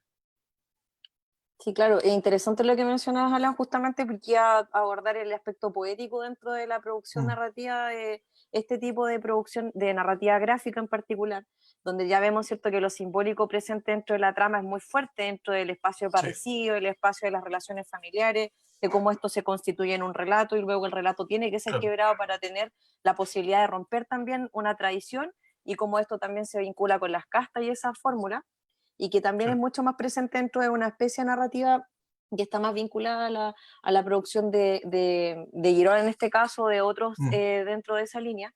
Y en la segunda, bueno, en la tercera sesión del Club de Anime, para quienes no lo han visto, aprovecho de contarles que conversamos bastante sobre el anime y el manga dentro del área de la ciencia ficción, así que si alguno de ustedes quiere revisarlo, también está disponible en YouTube esa sesión. Y claro, ahí conversamos un poco de estas diferencias y de las influencias, porque hablamos de cómo, cierto, el manga y como Akira o como Evangelion y muchos otros también dentro de la ciencia ficción hayan influido bastante en producciones latinoamericanas, en particular algunas que incluso podíamos vincular al Yggdrasil de Baradit y otras. Así que está súper buena esa sesión, se las recomiendo. Viene de cerca la recomendación, lo sé, pero no se van a arrepentir.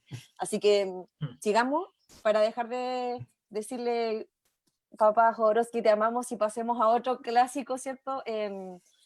Bueno, en realidad clásico contemporáneo con cara de clásico de claro, Alan Moore, que es uno de los grandes también dentro de esta producción, junto a Lloyd en esta obra que luego también tiene su adaptación cinematográfica, ¿verdad? V for Vendetta, que bueno, lo conversamos también un poco la sesión anterior, aquí está, ¿cierto? Ya en este momento una imagen icónica.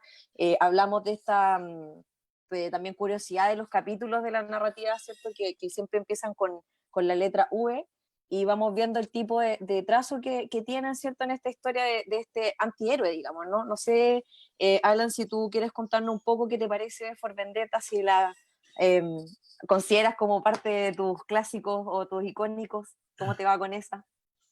Mira, V for Vendetta yo nunca la he leído.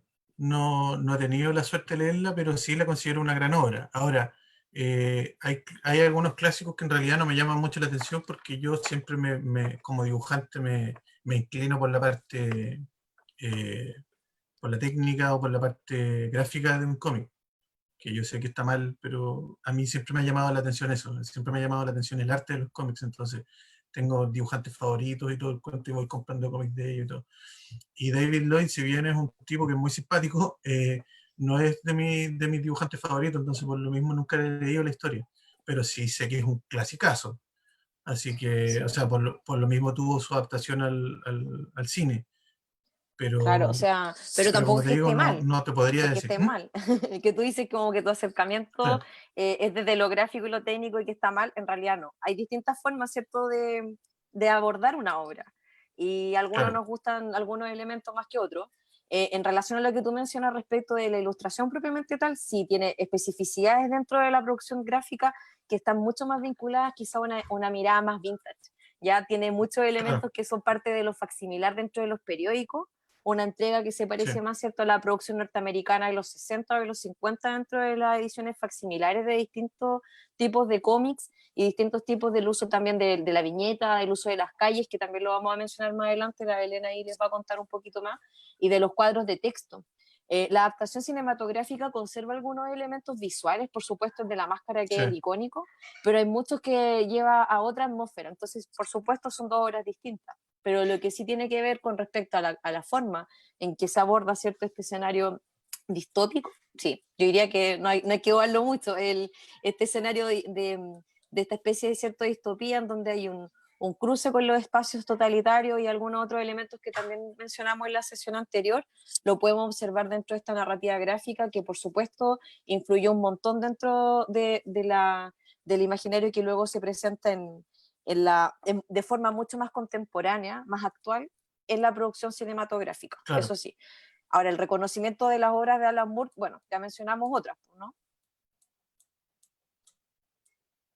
¿Sí? Habíamos Sí, mencionado Watchmen delante, había alguna, hay un hay roce entre hartas lo obras de que, Alan. claro, hay muchas más de Alan Moore en donde estaba presente. No estoy segura si alguno de ustedes ha revisado algo más de Alan Moore, pero si gustan pueden dejar también sus comentarios dentro de nuestro chat y los vamos comentando. Así que si quieren podemos seguir avanzando. V for Vendetta, ¿cierto? Tiene su película, así que si gustan la pueden ver para quienes no la conocen. Y llegamos a uno de los favoritos de varios y varias, X-Men. Quizás algunos de De hecho, ustedes lo conocieron por los monitos, otros por el cómic, no sé, quizás tienen su personaje favorito, también lo pueden ir compartiendo acá. Gambito se roba el corazón de muchas. Mística sí, es máxima. Veamos qué dice Belén respecto de esto. sí, la verdad no quisimos dejar afuera todas las obras de Marvel. De hecho, dejamos afuera las de DC y pusimos solo esta, ya que queríamos abordar obras que no fuesen tan populares y tan como lo primero que pensamos cuando pensamos en ciencia ficción, sino que más bien quisimos tomar estas otras que también son clásicos y son icónicos para darlas a conocer. Así que solo vamos a encontrar de Marvel en esta PPT específicamente, que vendría a ser X-Men. ¿Y por qué elegimos a X-Men por sobre las otras obras de Marvel? Bueno, porque encontramos múltiples aspectos de la ciencia ficción en ella. Yo creo que hay muchas cosas de las que fuimos comentando en los capítulos anteriores, como los temas de genética, el uso de la tecnología, eh, el tema de las mutaciones, o sea, es evidente que no es solo, o sea, la lucha entre además esto extraño entre los mutantes, el tema político de por medio, creemos que es bastante completa a la hora de abordarlo desde la ciencia ficción. Bueno, Sí, ahí no Alan, sé. yo sé que tú en tu Instagram Claro, tienes una adaptación de Gambito, así que te aprovecho de tirar la pelota. Sí. Cuéntanos por bueno, y qué, en por el favor. Tumblr también No, encontramos varias imágenes de ahí.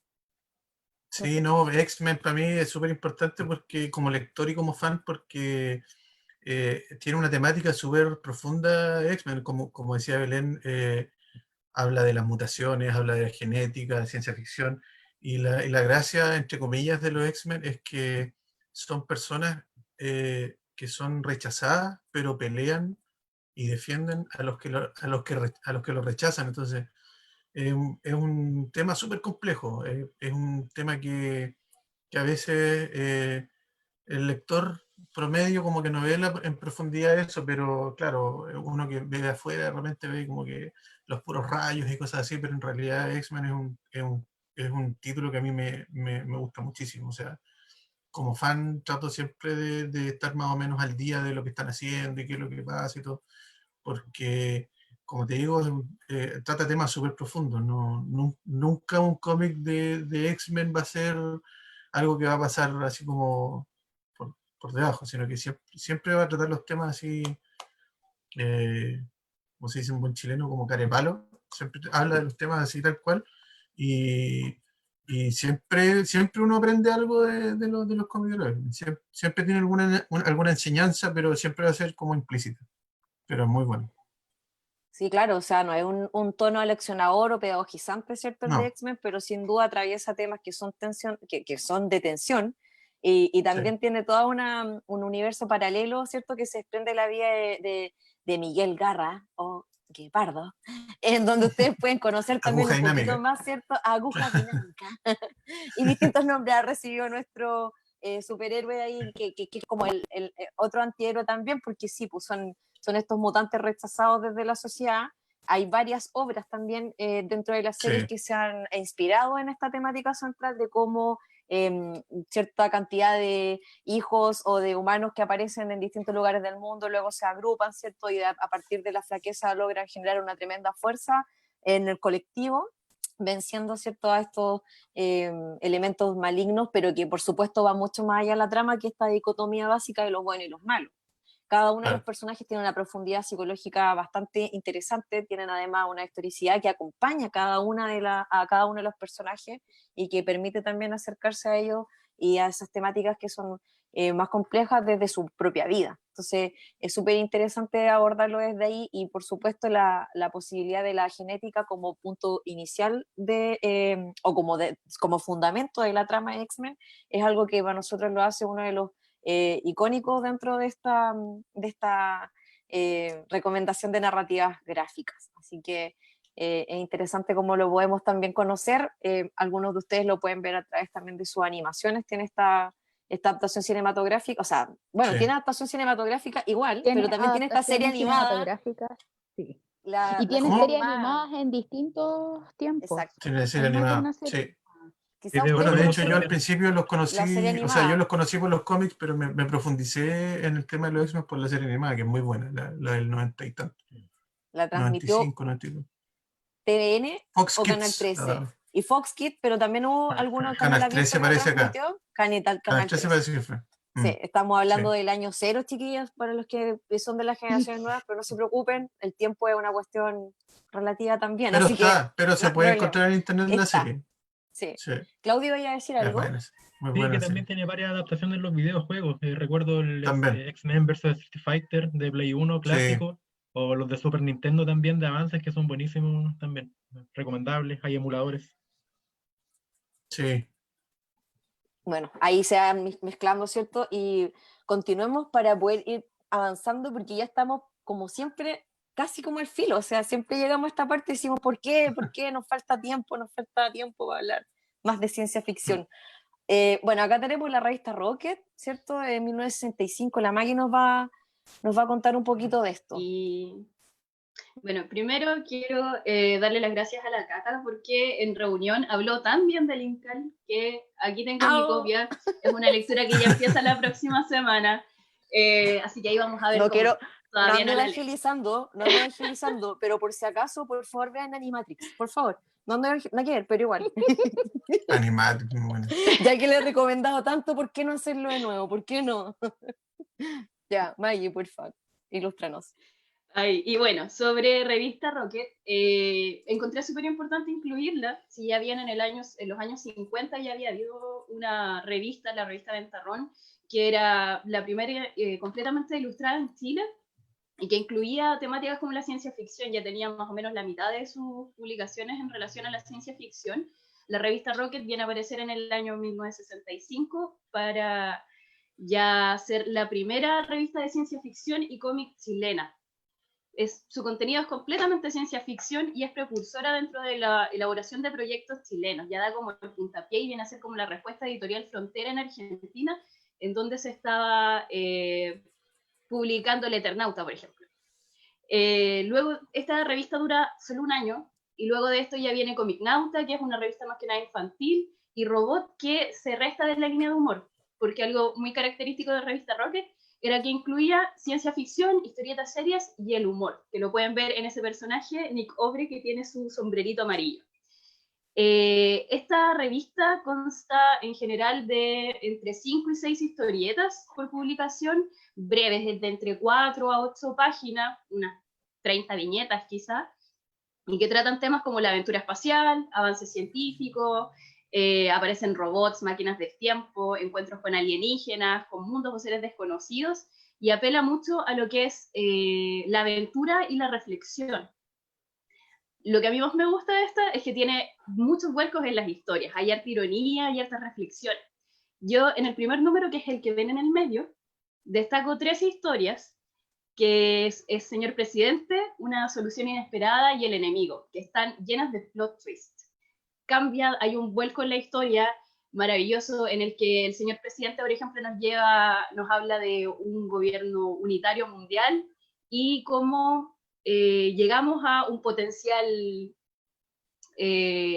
benefactor, quizás, bonachón de la ciencia, en el que todos estamos bien. Pero al final se descubre un pequeño problemita, no les voy a dar muchas pistas. Una solución inesperada habla mucho sobre el sacrificio, sobre el egoísmo, y el enemigo nos lleva a replantearnos en realidad cuál es nuestra postura como seres humanos. En realidad, ¿quién es el enemigo de quién? La tecnología, el ser humano. Tiene muchos vuelcos. Las ilustraciones en general responden bastante a la época, hay harta caricatura, pueden ver igual en las imágenes que tenemos dibujos bastante realistas, como los astronautas, estos seres humanos siendo abducidos, y así como muchas caricaturas, como por ejemplo Nick Obre, que ya es bastante más cercano a lo que es un dibujo animado tradicional que al resto de los dibujos que componen la revista. Duró solamente un año, que terminó debido al agobio que sentía el director de la revista, que era Temo Lobos, que conocemos más por Mampato, porque él dirigía, hacía el guión y además publicaba algunas de las historietas con su seudónimo de José Nazario, que no se supo hasta mucho después. Eso más que nada es lo que les puedo contar. Está disponible en algunas páginas de internet si la buscan. No están todos los números, que me parece que son 29 ediciones, pero si hay algunos que pueden revisar el 1, lo van a encontrar sí o sí, pueden encontrar esas historias que les acabo de comentar. Buenísimo, Maggie. Bueno, ahí también nos estaban preguntando dónde la pueden encontrar. Si quieres, puedes dejar el link ahí tú mismo, Maggie, para quien lo pueda o lo quiera revisar. No sé si, Alan, o habías conocido algo de la revista Rocket, me imagino que quizás la habías escuchado nombrar. Nosotros traemos de todo acá, le tenemos de todas las edades, de todos los años, distintas caricaturas. Bueno, también hay un poquito de los inicios o de los anales, ¿cierto?, de Temo Lobos, que ya lo hemos visto, como dice Maggie, en otras producciones. Ahora este personaje, por supuesto, que está en la esquina inferior derecha de la tercera edición que pusimos en la revista Rocket, por supuesto hace alusión a este cine negro que también está muy presente dentro de algunas tramas de la ciencia ficción, sobre todo dentro de la línea del cyberpunk, lo hemos conversado también ya. Así que si tienes alguna, no sé si la conociste, Alan. Sí, o sea, yo todavía no nacía cuando salió esta revista, pero, No, pero ninguna sí, de había nosotras. escuchado de ella. Había escuchado de la revista Rocket, sí, y bueno, Nick Obre es un personaje de Temo Lobos, así que sí lo ubicaba. Pero sí, qué pena que haya durado tampoco. Bueno, de lo bueno poco, así que también está ahí algún Claro. precedente como para poder ir viendo de dónde parte, porque por supuesto esta revista hace 60 años tiene un imaginario completamente distinto al nuestro respecto de la ciencia ficción, así que puede haber sorpresa. La semana pasada también hablamos un poco, ¿cierto?, sobre Juana la Galáctica en los cuentos de Aldunate, y así vamos complementando un poco para ver qué es lo que estaba pasando en el imaginario chilense en esa época. época, pues digamos que hacía poco también que estaban pasando cosas más tecnológicas en nuestro país. Así que si quieren, para que vayamos avanzando y ya también a puertas de ir cerrando nuestra sesión de hoy, bueno, Claudio les va a conversar un poquito sobre este trabajo, ¿cierto?, de Cáceres y Baradit, que ustedes pueden ver acá en Policía del Karma. Viene con varios otros en la parte del final esta novela, mostrando algunas de las obras que postularon para estar dentro de la novela. Digamos que no que postularan, pero que mandaron sus propias propuestas de cómo podía ser este imaginario de el policía, ¿cierto?, del Karma, que no fuera el que finalmente quedó en este libro de gran edición, ¿cierto?, en alta calidad. Claudio, si quieres contarnos un poquito más de Policía del Karma, obra de Baradit y Cáceres.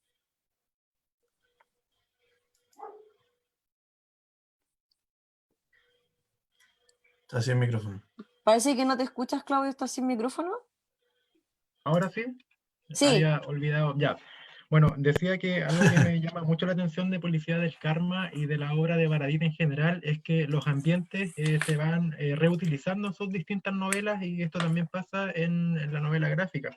Está ambientada en el Santiago ucrónico que construye en 5. Esta novela que comentamos la semana pasada en la sesión de literatura y ciencia ficción, bueno, está ambientado en este Santiago y trata básicamente de una policía que castiga crímenes de vidas pasadas. Es decir, castiga a las almas que se reencarnan de una vida en otra, hasta que en algún momento esta policía encuentra al ejecutor de un crimen que pudo haber ocurrido hace 3 vidas atrás, hace 4 vidas atrás, y así. La construcción de esta policía es bastante loca, por decirlo de alguna forma, porque, bueno, hay todo un aparato estatal en esta ucronía donde el tercer hijo de cada familia era propiedad del Estado. Y estos hijos que eran propiedad del Estado estaban destinados a distintas utilidades, algunas más vejatorias que otras, por decirlo de alguna forma. Y dentro de estas opciones estaba pertenecer a esta policía del Karma, que es una policía estatal, ¿cierto?, que persigue más allá de la muerte. Bueno, es bastante interesante en términos del trazo y del dibujo de Martín Cáceres. Simbólicamente está muy saturada, hay bastantes símbolos alusivos a lo religioso cristiano más bien, ¿cierto? Aparece por ahí la figura del padre Hurtado, con unos rituales asociados a su orina, bastante bizarra esa parte.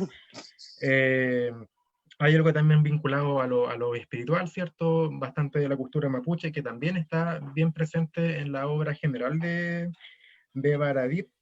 Y también incluso bastante espacio en el dibujo a los símbolos propios de la publicidad chilena. Por ahí en las primeras páginas aparecen algunos dibujos de los antiguos logos de Bills, de Pepsi, de la CCU en general y varias empresas nacionales, ¿ya?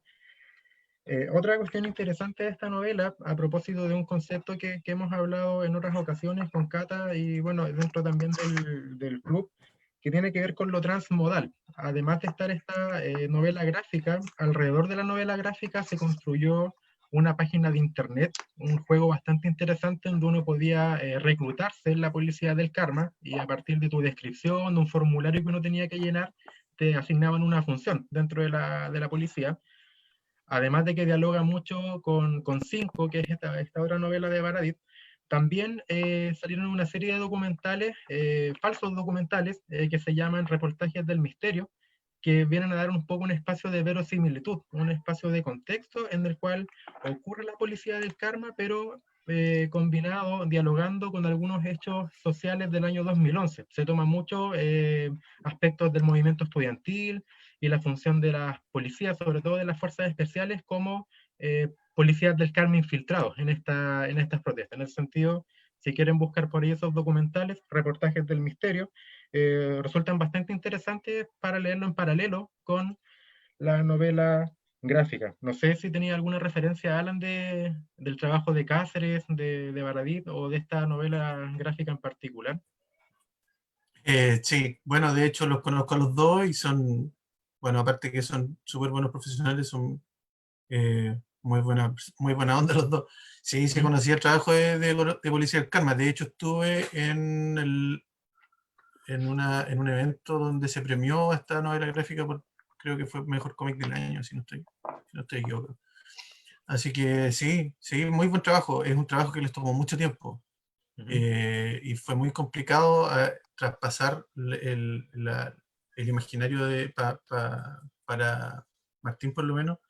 Fue súper complicado traspasar el imaginario de Jorge al papel, porque es como lo que les decía de crear mundos que no existen, pero que se vean creíbles.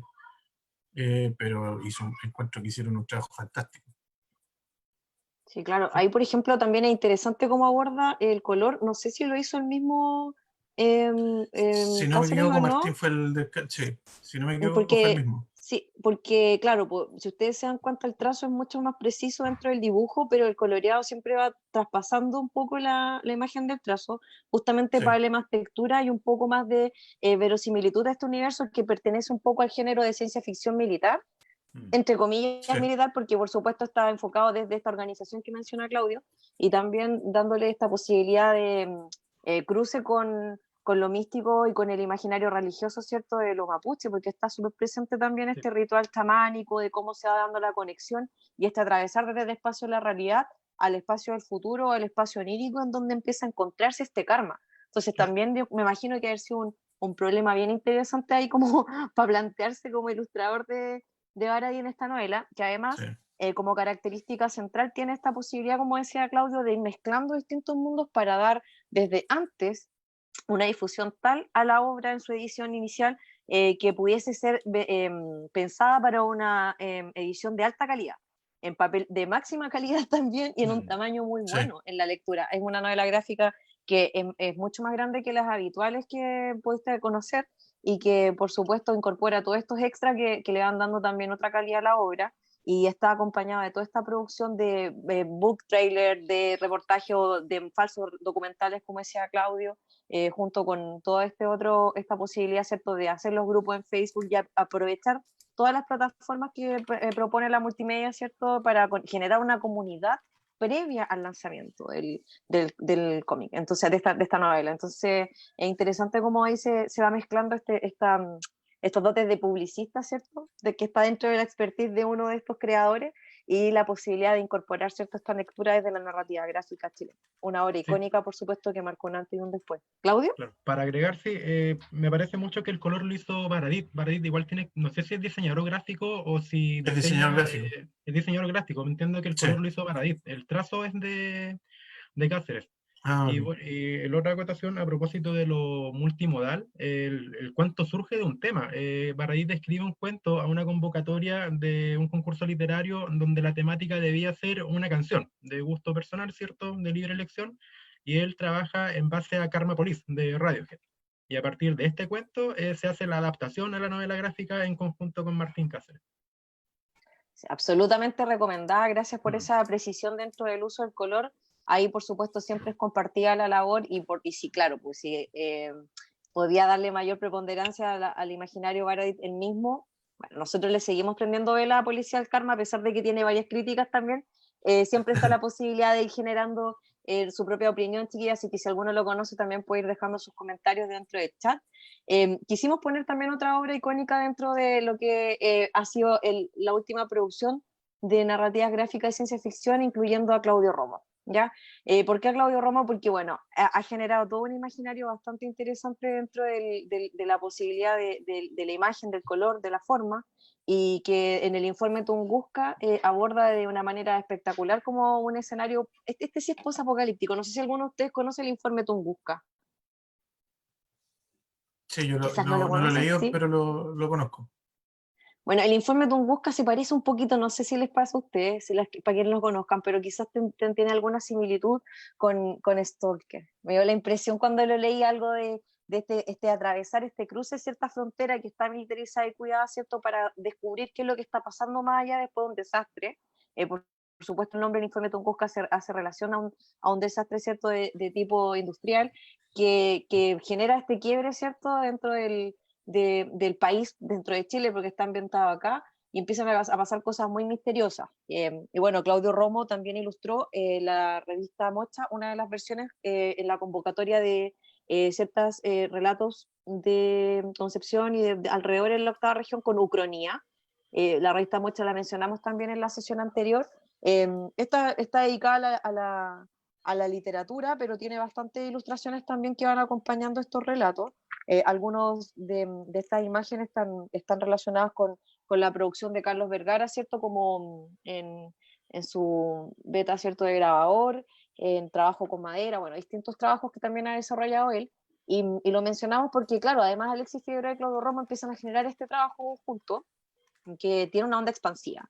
Luego salen los libros de Nébula, sale todo lo que está relacionado, ¿cierto?, con el espacio que en ocasiones está vinculado a la ilustración y a los talleres de Balmaceda Arte Joven en Concepción, y hay toda una nueva producción de cómics que están vinculados a relatos que cruzan el espacio de la realidad. No sé si alguna vez has tenido la posibilidad, Alan, o alguno de ustedes, de conocerlo, pero lo menciono porque también es un referente importante dentro de esta producción local, digamos.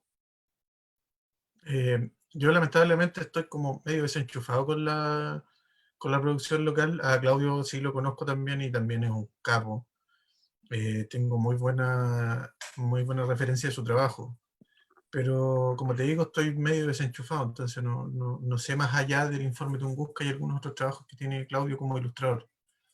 Bueno, aquí nos preguntan dónde lo podemos encontrar. Bernardita, lamentablemente está súper difícil encontrar el informe Tunguska. De hecho, no lo tengo para mostrar, lo tengo esta nomás. ¿Viste? Dije, oye, Romo está aquí en mi casa, pero no está el informe Tunguska para mostrarlo en ciencia ficción, porque lo busqué y está carísimo. Yo lo tuve en las manos en una primera edición hace muchos años, 2011, 2010, puede ser 2010 quizá, y claro, es un libro también muy bello dentro de su ejecución y que tiene estas ilustraciones hechas, ¿cierto?, por Claudio, y la historia que está escrita por Figueroa, pero ahora en este momento no te sabría decir dónde encontrarlo. De hecho, creo que en nuestra biblioteca, en nuestra sede, tampoco lo tenemos. Hay otras sedes de Biblioteca Viva que lo tienen, y como ustedes saben, siendo socios de Biblioteca Viva de Los Ángeles, pueden pedir libros a las otras sedes cuando abramos, así que les dejo también pasado el dato ahí. Ahora sí ya vamos cerrando porque estamos a 12 minutos del tiempo, nos hemos pasado como siempre un poco, pero esta vez, como estamos en transmisión en vivo, vamos a conversar un poco esta última historia, ¿cierto? Que Claudio les va a comentar. Claudio, ¿estás por ahí también? Sí. Bueno, Ya. solo agregar un dato de Romo, para quien quiera ver su trabajo, también está trabajando con las reediciones de las novelas de Baradit. Desde el informe de la Guerra Interior empezó a hacer las portadas también de Yggdrasil, las de Cinco también las está ilustrando Romo, por si quieren conocer más un poco el trabajo y la relación también con la literatura. De hecho, dentro de esas ilustraciones que acompañan Policía del Karma, también hay una de Romo que es tremenda, es muy, muy buena. Bueno, Bueno, a ahí vamos propósito... conociéndolo. Sí, perdona, que teníamos este libro, lo habíamos conversado en la sesión anterior, respecto de cómo, ¿cierto?, Scafati abordaba este imaginario de Piglia en la ciudad ausente. Claudio les contó un poquito de qué se iba a tratar bueno, vamos a verlo desde la parte gráfica. Claudio, si quieres nos puedes contar. Sí, bueno, recordar un poquito la trama. La ciudad ausente es una novela por una parte policial y por otra de ciencia ficción, donde Junior, el protagonista, es un reportero que tiene que indagar respecto a una máquina que construye relatos. Y esta máquina resulta ser creada por otro de los grandes escritores argentinos, que es Macedonio Fernández. ¿Ya? Entonces, a partir de esta investigación, el reportero va a un museo y cada parte de este museo le va contando historias distintas que de alguna u otra forma guardan relación con esta máquina de crear relatos. ¿Qué pasa con esto? Finalmente se termina, esto no es para nada un spoiler, se narra en parte de la trama. Esta máquina está vinculada a una isla dentro de la novela que constituye una utopía o una distopía, como lo quieran ver dependiendo del punto de vista, donde los integrantes de esta isla crean su idioma propio a partir de muchos idiomas del mundo. Y lo interesante de esto es que hay una novela que es un clásico ya a esta altura de la literatura contemporánea universal, que es el Finnegan's Wake de James Joyce, que se cataloga como una novela intraducible por tantos idiomas que hay metidos en la trama. Entonces, finalmente, toda la novela gira en torno a esta máquina de construir relatos que podría considerarse el elemento importante que marca, ¿cierto?, la definición de esta novela dentro del género de ciencia ficción. Además de un ave mecánica que aparece por ahí que ayuda a ver el clima y que sirve a estos ciudadanos de la isla. Lo interesante de esto en términos del trazo de Scafati es que cada parte de la trama o cada historia dentro de la historia tiene un trazo distinto. Hay un trazo que es más errático, hay otro que es mucho más pulcro, ¿cierto? Juega harto con las técnicas del collage, el montaje, el fotomontaje, ¿cierto? En ese sentido, la complementariedad entre la gráfica, ¿cierto? El trabajo ilustrativo de Scafati, junto con la adaptación de Piglia que hace Pablo de Santis, que también es un capo de las letras y de la literatura, hacen de esta novela gráfica para muchos de la crítica argentina un hito dentro de las narrativas gráficas latinoamericanas, así como también en su momento la novela La ciudad ausente de Piglia constituye un hito dentro de la literatura latinoamericana y, por qué no decirlo, también mundial. Buenísimo, Claudio. Tú, bueno, obvio que Scafati sí lo has estudiado, visto, Alan. No sé si quisieras No, complementar algo, ¿no? no lo había escuchado nunca, tengo que ser Oye, Alan, sincero, no, pero me qué interesa buena, mucho su trabajo. sí, oye, qué buena onda, porque nosotros justamente planteamos un poco esto de chileno y latinoamericano, porque sabemos que nuestro imaginario está súper influido por lo extranjero norteamericano, quizás más Sí, francés o quizás más Japón, ¿cierto? Que ya lo hemos conversado, pero estas obras se están haciendo acá. Y sobre todo sí, bueno. el trabajo de Scafati tiene bastante trayectoria, eso sí está disponible en línea, uno puede googlearlo y buscar cuál es su imaginario en la ilustración, con quienes ha colaborado, y en lo particular, Piglia tiene una escritura bien meta escritura. Claro. Bueno, con Claudio, la meta narrativa de Piglia también te va metiendo en estos caminos intrincados como de la conciencia que son bastante mecanizados. Entonces, para quienes gusten un poco de ese tipo de ciencia ficción que tiene que ver un poco más con la posibilidad de la máquina humana o de la humano-máquina, ¿cierto? Y ese cruce, le va a encantar esta narrativa, le va a encantar incluso el libro. El libro me parece mucho que está disponible en digital de Piglia, así que pueden partir por los dos lados, porque como son dos obras Sí. distintas, da lo mismo por donde lo aborden. Lo que sí les recomendamos es que lean a Piglia, que conozcan a Scafati y que por supuesto no pasen de la ciudad ausente, esta novela gráfica que también pueden encontrar en nuestra biblioteca cuando abramos nuevamente. Así Claro. que, También, bueno, ¿sí, Claudia? sí, un detalle para si es que alguien más quisiera ahondar un poco en el trabajo de Scafati, tienes algunas adaptaciones del Cuervo de Edgar Allan Poe, muy, muy buena. También Ah, de La Metamorfosis de Kafka, que es una ilustración finalmente de la novela íntegra. Y también de otra novela argentina que se llama El juguete rabioso, de Roberto Barros, que también es un tremendo trabajo, muy similar de hecho a lo que hace con La ciudad ausente.